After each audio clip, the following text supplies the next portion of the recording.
Hola, ¿qué tal? ¿Cómo están? Bienvenidos a otro nuevo episodio de Alegato Podcast. Yo soy Hernán Arce. Yo soy Pedro Caminos. Bueno, gracias como siempre de seguir acompañando este proyecto que iniciamos con Pedro, de poder llevar algunas conversaciones vinculadas al derecho, a la justicia, justamente con colegas del derecho.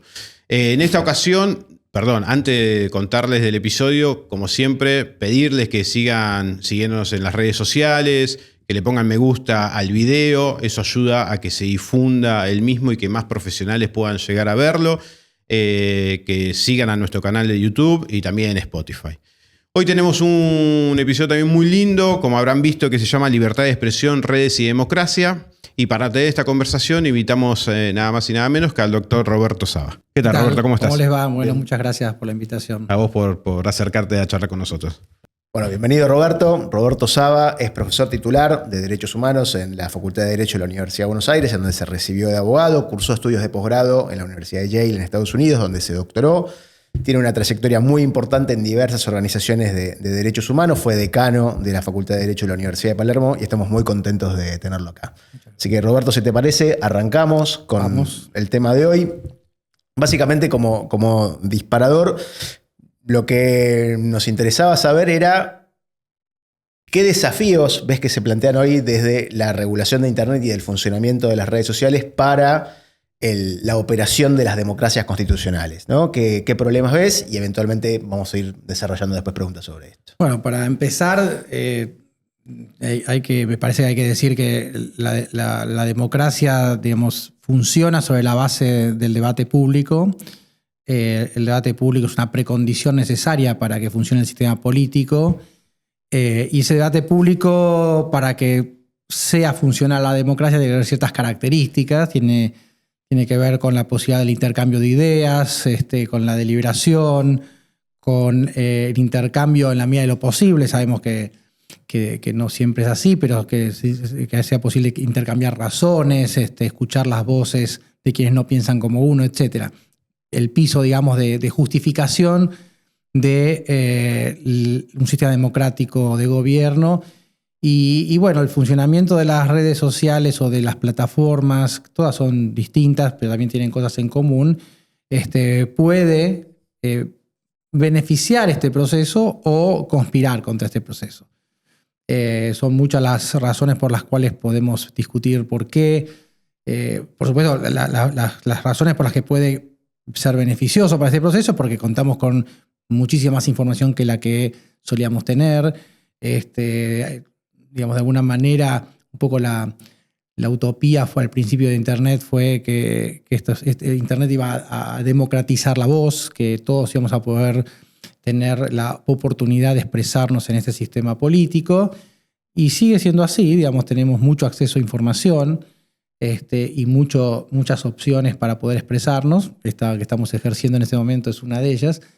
Pero también puede ser un obstáculo, ¿no? En el sentido de que hay algunas características del funcionamiento de las redes que no contribuye a todo eso que dije antes, ¿no? Esto está muy estudiado y, digamos, no quiero ser redundante, pero básicamente las redes funcionan sobre la base de que podemos elegir qué queremos escuchar y qué queremos ver. Y eso a veces depende de la cultura, digamos, cívica de cada uno, pero tendemos a escuchar a quienes piensan parecido a uno, ¿no? Entonces ahí ya empieza como a horadarse uno de esos presupuestos del sistema político, que es no escucharnos entre los que pensamos parecidos, sino que escuchar también a quienes piensan distinto. Y esto va generando, bueno, lo que se han llamado cámaras de eco o burbujas, donde empezamos a conversar con quienes no disentimos. Y esto puede provocar más problemas. No quiero seguir expresándome porque sé que tiene muchas preguntas, pero una de ellas no está demostrado, pero es posible que estas burbujas o cámaras de eco además nos conviertan un poco más radicalizados. Cuando hablamos entre quienes estamos más o menos de acuerdo, tendemos a extremar nuestras posiciones, digamos, no tenemos frenos. Y todo esto es un problema para el sistema político. Bien. Esto que hacías referencia es justamente lo traías como decir que seleccionamos ver o escuchar los que piensan parecido a nosotros, pero no solamente quizás existe la posibilidad de que nosotros los seleccionemos, sino que los algoritmos tienen una función en que en las redes sociales, inclusive a uno lo que sigue no lo llega a ver porque el algoritmo está poniendo otra cosa. Entonces, ¿qué rol está jugando también en el marco estas empresas tecnológicas globales en el acceso a la información? Sí, a ver, hoy ya estamos un poco más avivados de lo que pasa, ¿no? Pero, digamos, al principio del funcionamiento de Internet, no sé, ponele hace 20 años, había una cierta idea de que Internet o las redes eran neutrales, ¿no? Que todo lo que fluía por Internet, de alguna manera, era como una especie de mercado de ideas perfecto, ¿no? Donde todo el mundo ofrecía ideas, todo el mundo escuchaba.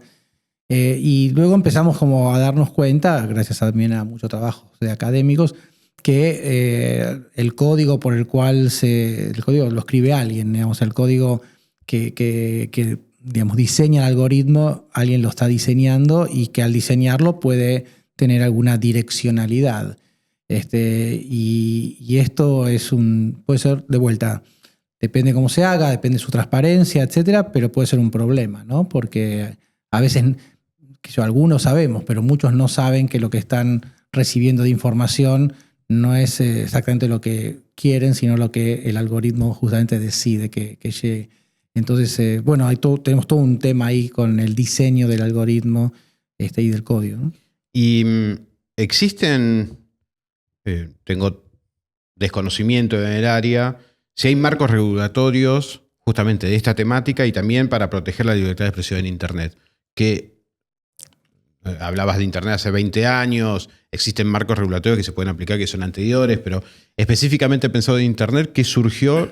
Quizás no solamente Argentina, sino algo en Latinoamérica. Sí, a ver, yo no soy experto en marcos regulatorios, pero digamos que acá tenés como dos tendencias, ¿no? Una tendencia a considerar que, bueno, cualquier interferencia estatal con la actividad de las plataformas es una amenaza a la libertad de expresión. Por este lado va más o menos algunas ideas que tienen más fuerza en los Estados Unidos. Esto, por ejemplo, disparó que algunas plataformas empiecen a diseñar algo así como sistemas autorregulatorios, como modo de, digamos, vacunarse contra la regulación estatal.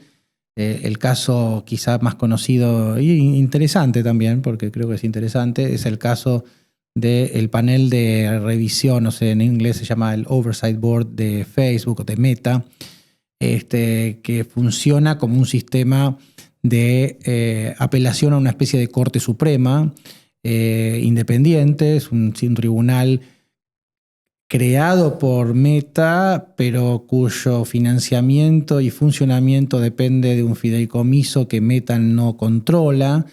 Y entonces este tribunal, que está formado por 40 miembros, va decidiendo casos que le van llegando de usuarios que dicen, uy, me bajaron un contenido, etc. Y así se va generando como jurisprudencia, es como un tribunal. Esto lo hace la propia, es como un sistema autorregulado, pero es una forma también de prevenir en un contexto de amenaza regulatoria por parte del Estado, por los temores que decíamos recién. Esto, por ejemplo, hasta incluso este tipo de acciones están en retroceso, ¿sí? Las plataformas, por ejemplo, Meta, tengo entendido, no desarticuló Oversight, pero sí, digamos, se sienten menos presionados por el gobierno actual de los Estados Unidos que por los gobiernos anteriores. En Europa, en cambio, sí tenés regulaciones más restrictivas acerca de lo que pueden hacer las plataformas, de lo que tienen que transparentar las plataformas en materia de algoritmos, de códigos, etc.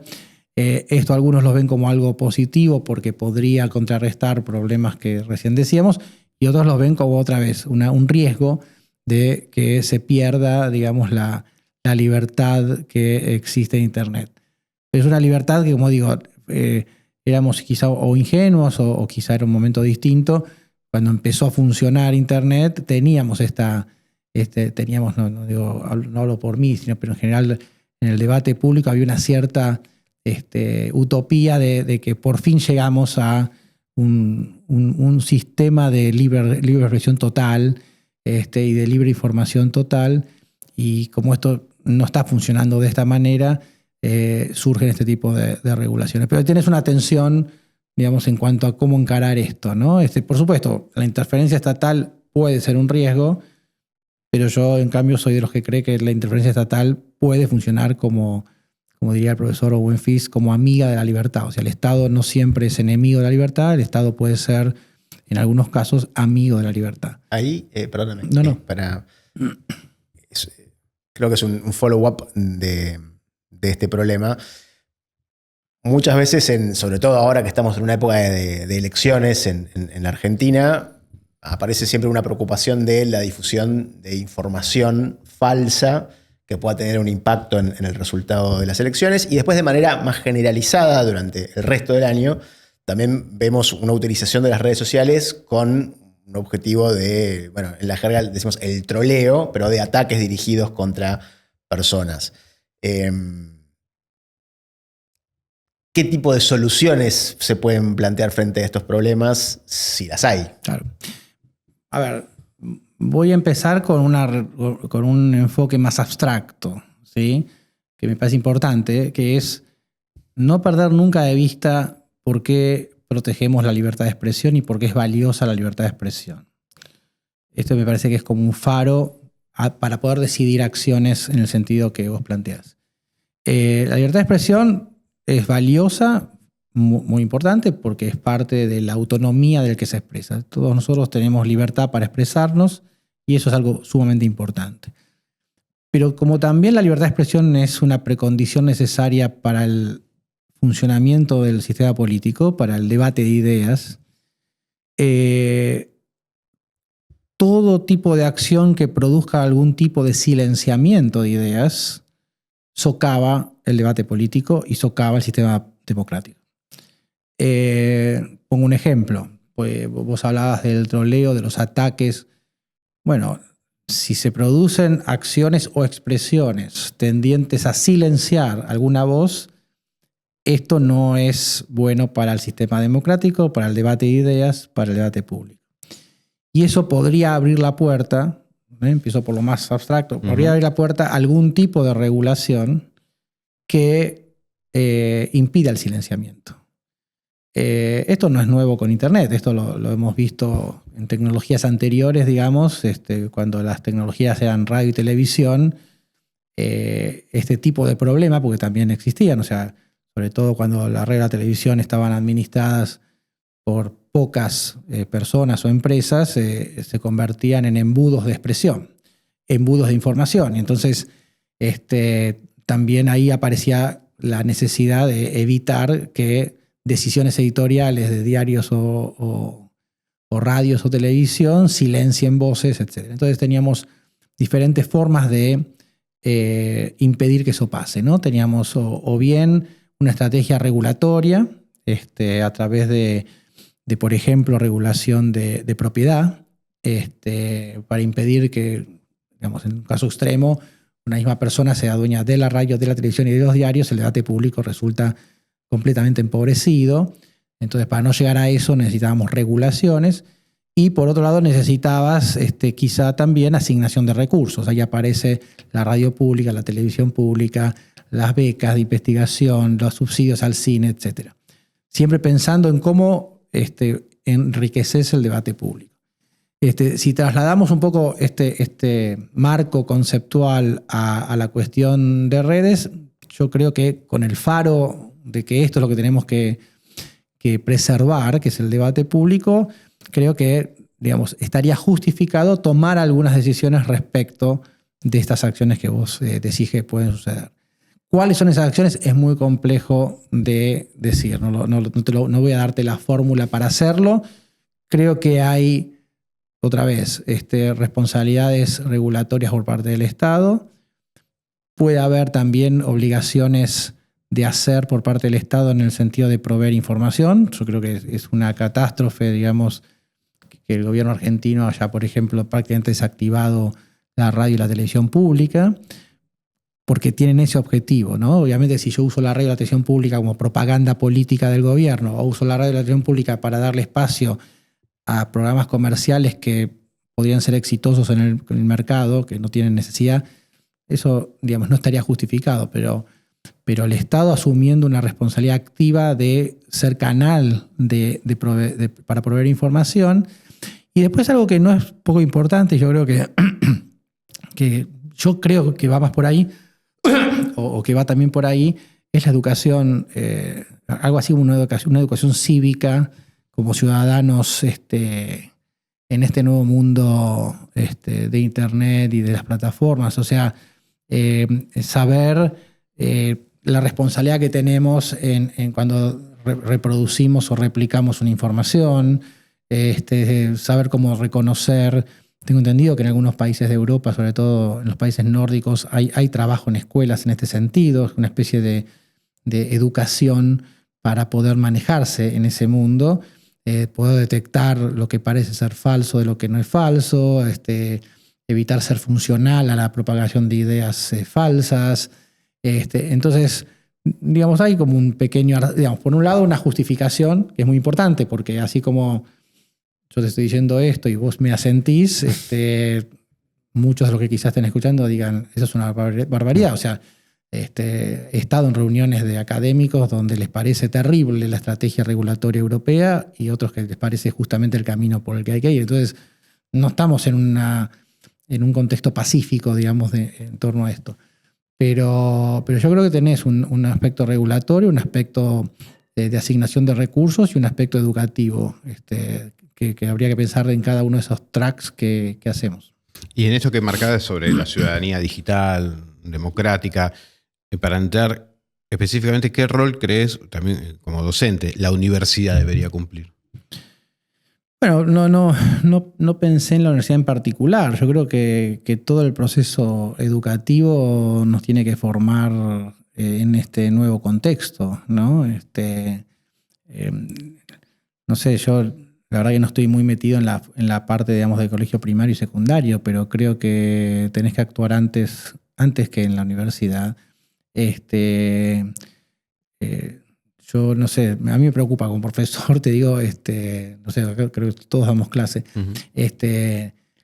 Los chicos cada vez están más absorbidos por los aparatos y por el modo en que operan, ¿no? Estos algoritmos y creo que estamos en medio de un problema bastante serio.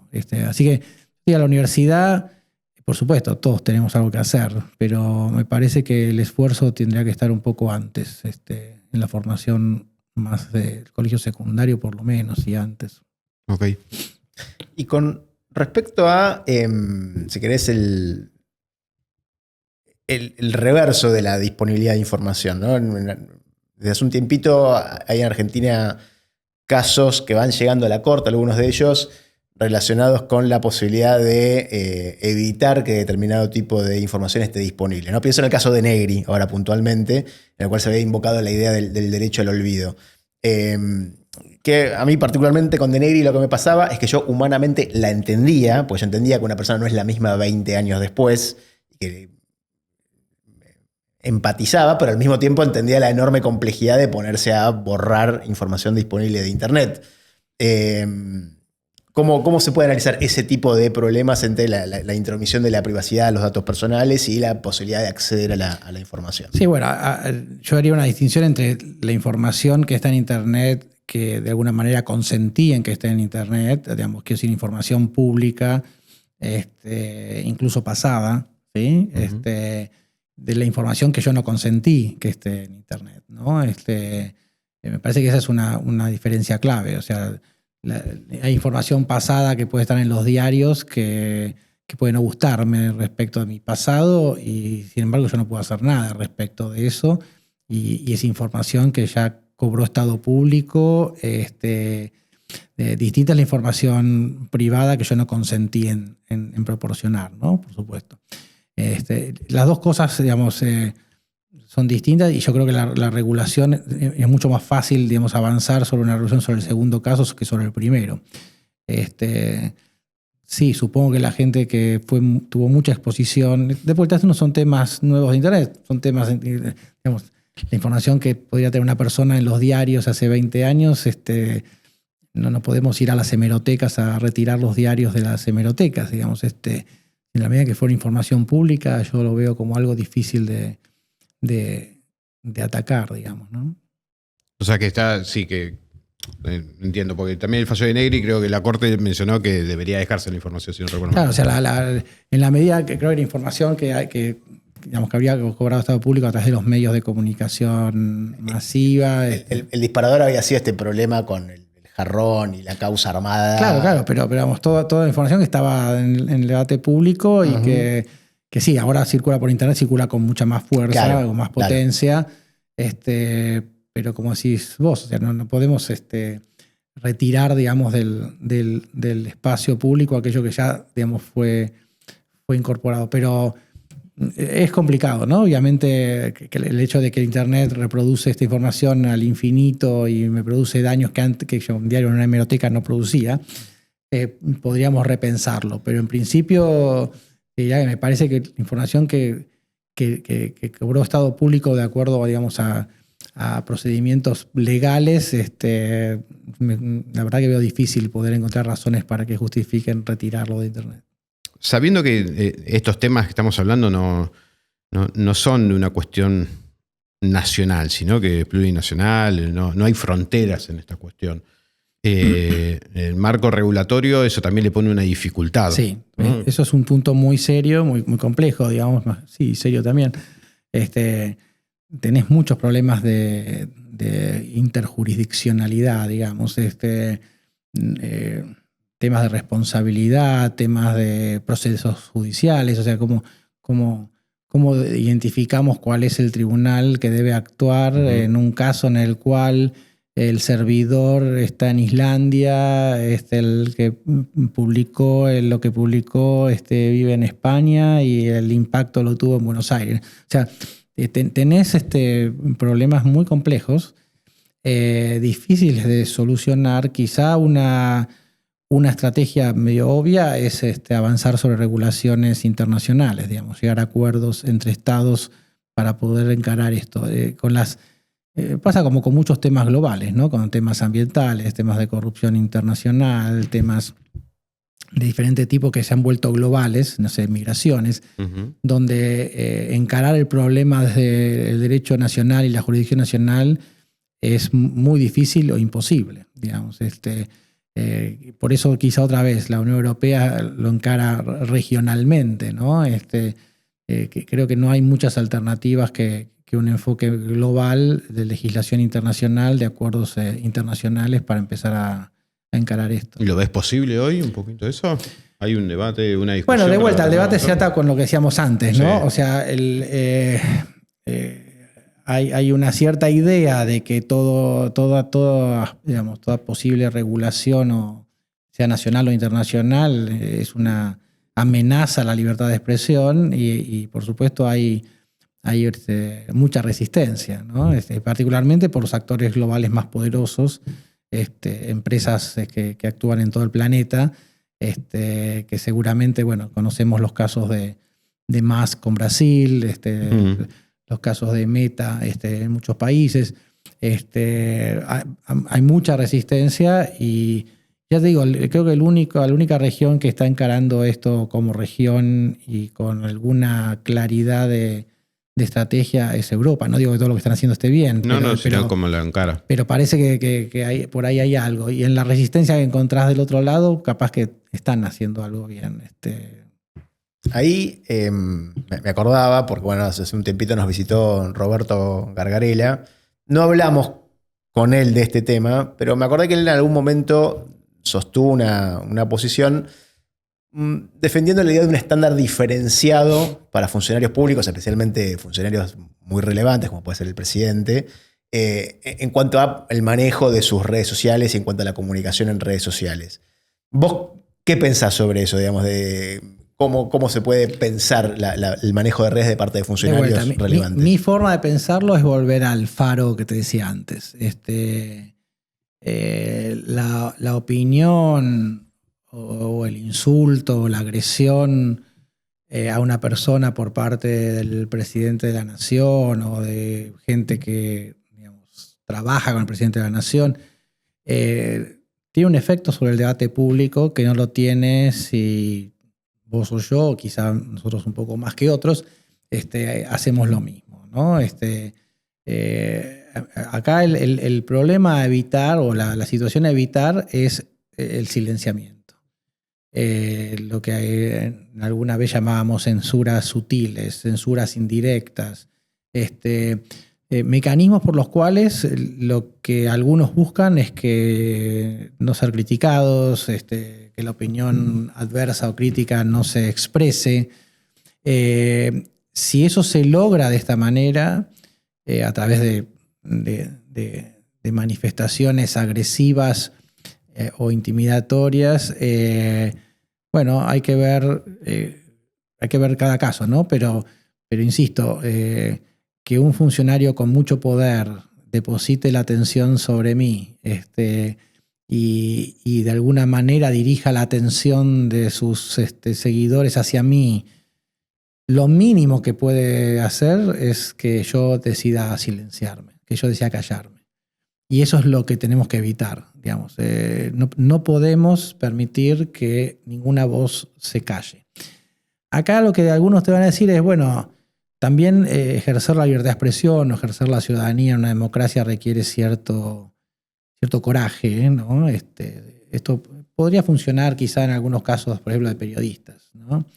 Pero también hay periodistas más vulnerables que otros, hay medios más vulnerables que otros.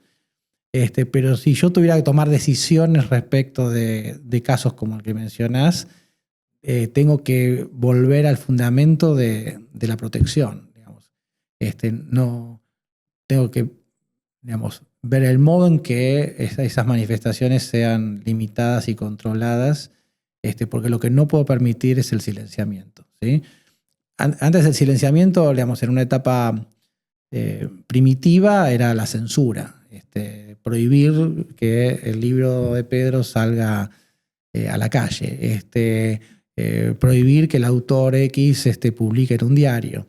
Eso, por suerte, creo que más o menos lo hemos erradicado, no en toda América Latina, pero en muchos países. Argentina yo creo que no tenemos ese problema, pero luego tuvimos otros problemas, como por ejemplo la publicidad oficial, ¿no? El uso de la publicidad oficial para silenciar. Entonces, ahora era, mira, si tu diario depende, o tu radio depende, o tu programa depende del financiamiento público, si vos me criticás, yo voy a retirarte el financiamiento.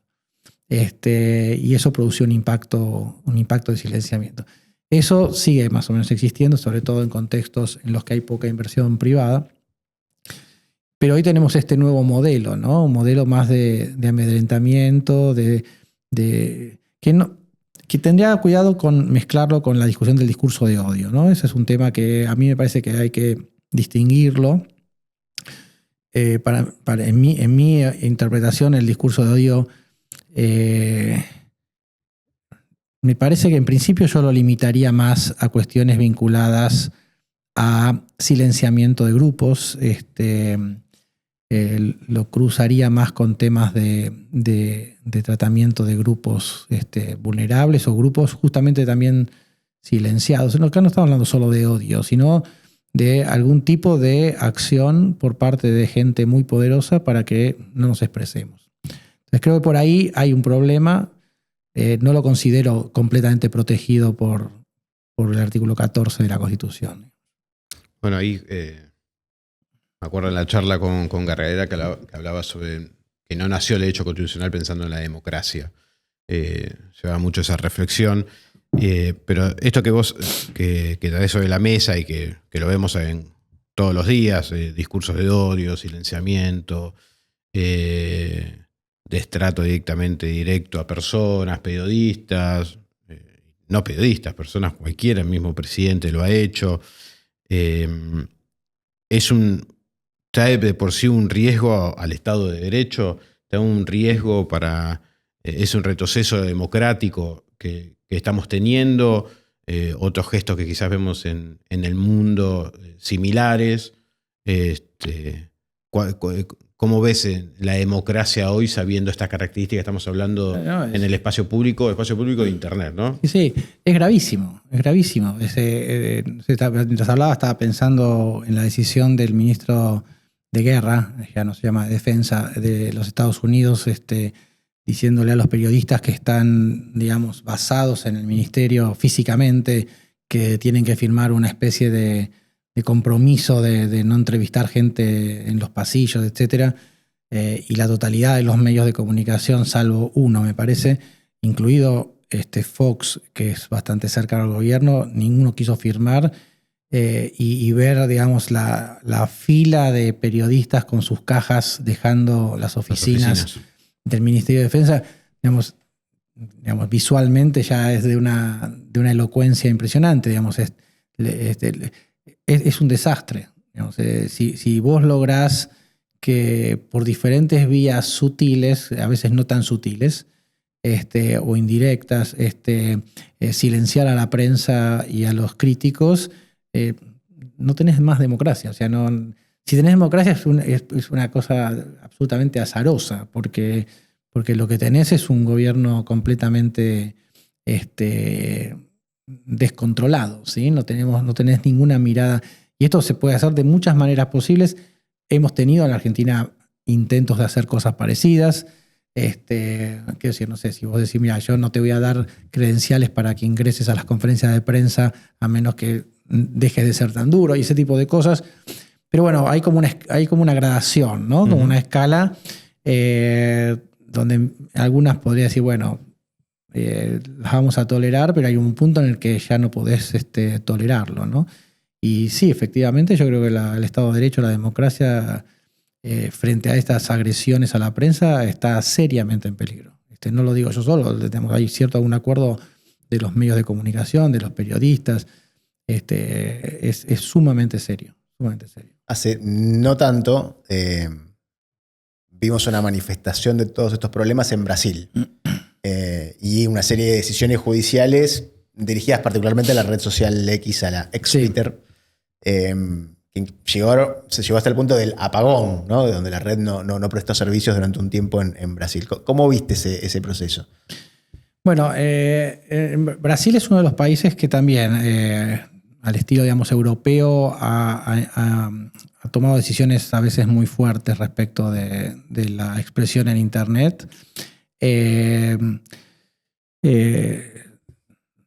Digamos, nos faltan herramientas indiscutidas, digamos. Todo lo que hagamos tiene como un aspecto, como un cuchillo con dos filos, ¿no?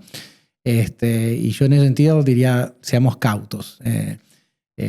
No porque las decisiones que tomemos vayan contra alguien antipático, la decisión está bien, pero evidentemente estamos ante un conflicto político de magnitud, digamos. Cuando Elon Musk controla una red poderosa como X y la pone al servicio, digamos, de la construcción de poder político de la extrema derecha en el mundo, bueno, estamos ante un problema muy particular. O sea, sobre todo, digamos, todos tienen derecho a promover sus ideas y tratar de expandir el apoyo político, con límites, por supuesto, pero hacerlo a través de una red que supuestamente es neutral y que es irresponsable de alguna manera de lo que está haciendo, me parece que es algo que debe evitarse. Algunas de las medidas que toma Brasil son correctas.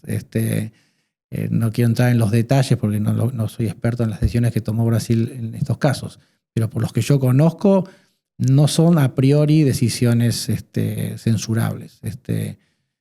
Pero también es cierto que estamos como caminando un poco a ciegas, ¿no? No sabemos bien qué es lo que tenemos que hacer.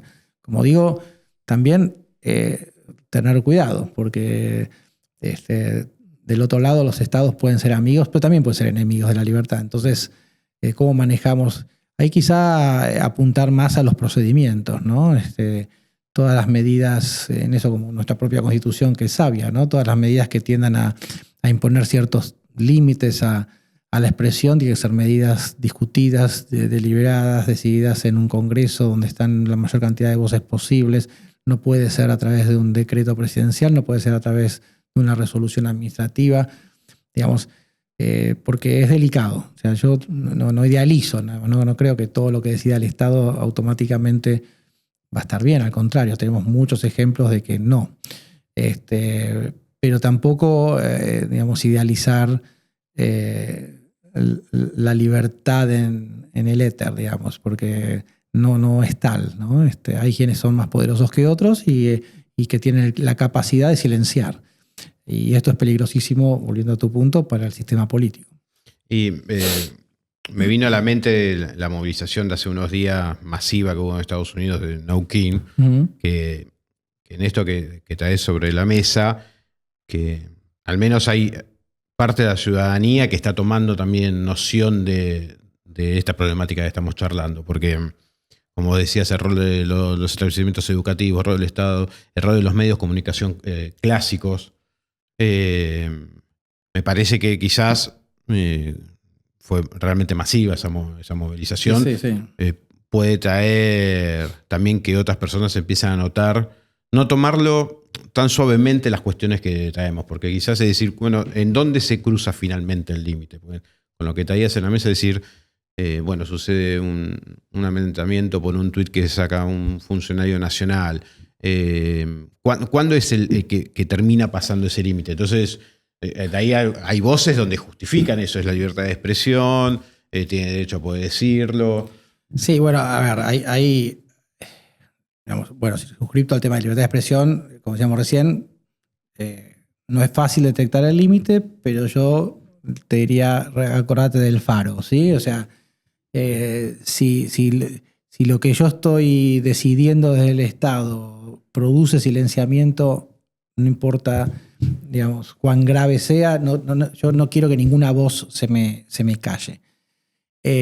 Ahora, por ejemplo, lo que está pasando en Estados Unidos es muy serio y no solo tiene que ver con las redes, la decisión que tomó el gobierno, por ejemplo, de vincular algunas de las actividades de ONGs de derechos humanos con actividades terroristas, por ejemplo. Sí. La decisión que hoy leía en los diarios de que el gobierno va a accionar contra las empresas que estén implementando estas políticas de igualdad y equidad e inclusión, van a ser consideradas discriminatorias, y estamos hablando de empresas que dicen voy a contratar más mujeres porque hay pocas mujeres bueno. Entonces vos tenés una batería de acciones estatales, digamos, tendientes a silenciar.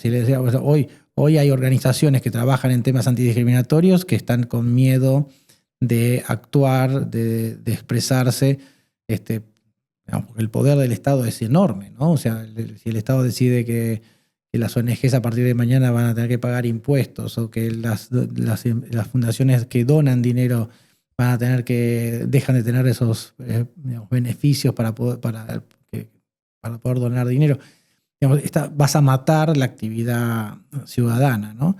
Esto, digamos, ya lo hizo Orbán en Hungría con mucha eficacia, lo hizo Putin en Rusia con mucha eficacia, lo hizo Chávez y Maduro en Venezuela, y es lo que se está viendo, bueno, lo hizo Bukele en El Salvador. De otra vez, es la búsqueda del silenciamiento de la crítica a través de una enorme cantidad de medidas, que algunas no tienen que ver directamente con qué pasa en las redes, sino la amenaza simplemente de que lo que vas a decir sea considerado un acto terrorista, o que tu actividad deja de estar apoyada por las regulaciones de la filantropía. Todo esto está pasando, todo junto. El otro día estuve en una reunión que se hace anualmente desde hace 13 años en Atenas, financiada, esponsoreada por el New York Times, muy interesante, y hablaba la ex premio Nobel de la Paz, María Ressa, de 2023, fue una filipina que fue encarcelada por muchos años por Duterte. Y ella decía, en el mundo la democracia, digamos, la situación de la democracia es como que estamos jugando un partido de básquet, vamos perdiendo y faltan 2 minutos. Digamos. Esta es la situación, digo, hay problemas que siempre tuvimos, ¿sí? O sea, el silenciamiento a través de la policía oficial, digamos, muchos peleamos contra eso, pero la situación actual es más dramática, ¿no? O sea, el ataque a la libertad de expresión, el funcionamiento de las plataformas cuando funcionan mal, es está pegando en una piedra basal del sistema. Digamos, el sistema está en peligro. No estamos solo en una discusión si el debate público es más pobre o no. Estás en una situación mucho más dramática a nivel global, yo creo eso. En la Argentina, lamentablemente, estamos un poco, no en el corazón, no en el epicentro de ese problema, pero estamos perfectamente alineados, digamos, con esa tendencia. Sí, ahora con la manifestación, por ejemplo, de no aplicación de leyes directamente en el Ejecutivo Nacional. Sí, a ver, de vuelta, no sé, estoy pensando con ustedes en voz alta. Yo creo que tendríamos que tener la capacidad, pues una de las estrategias de quienes socavan estos sistemas políticos democráticos es de abrumarnos con decisiones. Entonces yo creo que, esto lo decía un autor muy interesante, Rack Lane, también en un podcast de New York Times, tenemos que tener la capacidad de discriminar dónde está lo importante y lo que no. No es fácil, porque estás siendo como sumergido en un tsunami de Son muchos golpes al mismo tiempo. Pero sí creo que hay que tener alguna capacidad para identificar lo que está pasando y pegando en la base del sistema. Y yo creo que juntamente el tema que ustedes eligieron para hoy es un problema central, digamos. La desarticulación de la crítica, la desarticulación de la oposición, la desarticulación de la expresión, digamos, crítica, no es algo, digamos, digo, lo hemos vivido con gobiernos democráticos en el pasado, pero lo que está pasando ahora es como estructural, ¿no? Y es muy peligroso. Pasó el tiempo, lamentablemente, pero sí, más de 40, 45 minutos. ¿Vos tenés algo más? Bueno, mira, Roberto, la verdad que un poquito las reflexiones que has traído cierra con un tono de preocupación, naturalmente, en esta situación que estamos viendo. Sí. Entonces, como hacemos siempre, invitarte, después de un poquito del análisis que hiciste, invitarte a que hagas un alegato final justamente con respecto a la libertad de expresión, lo que está en juego en estos ecosistemas de redes, de internet y en la democracia. Unos minutitos que vos puedas hacer una reflexión final. Mira, volvería sobre esas palabras de María Ressa. Yo creo que no es la única. Hay una historiadora también, Jill Lepore, no sé si la han leído, que dice que el sistema democrático a nivel global nunca estuvo tan en riesgo desde 1930. Digamos, una muy buena historia norteamericana que le dice, si nos preocupó que en aquel momento estuvimos muy cerca de perder el sistema democrático, hoy estamos en una situación parecida. Entonces yo lo que diría es, sin tampoco dramatizar en el sentido de anular nuestra posibilidad de acción, pero sí ser conscientes de que lo que estamos viviendo no es un momento normal. Hay una tendencia a socavar no un sistema democrático en particular, de un país en particular, sino la idea de que los pueblos pueden autogobernarse y que los gobiernos pueden ser controlados por límites constitucionales. Yo sí creo que el constitucionalismo fue pensado para la democracia y que tenemos que usarlo. Creo que es una de las herramientas que tenemos para usar, que son nuestros derechos constitucionales, nuestro poder judicial, etc. Digamos, pero tener conciencia del momento que estamos viviendo, que es un momento sumamente crítico, no solo en Argentina, sino a nivel global. Roberto, la verdad, muchísimas gracias por compartir este rato con nosotros. Gracias a ustedes por estar del otro lado. Como siempre, los invitamos a seguir nuestros vías de donde subimos los videos y los recortes. Los vemos en un próximo episodio. Los saludamos con Pedro. Muchísimas gracias. Chau. Gracias. Chao, gracias.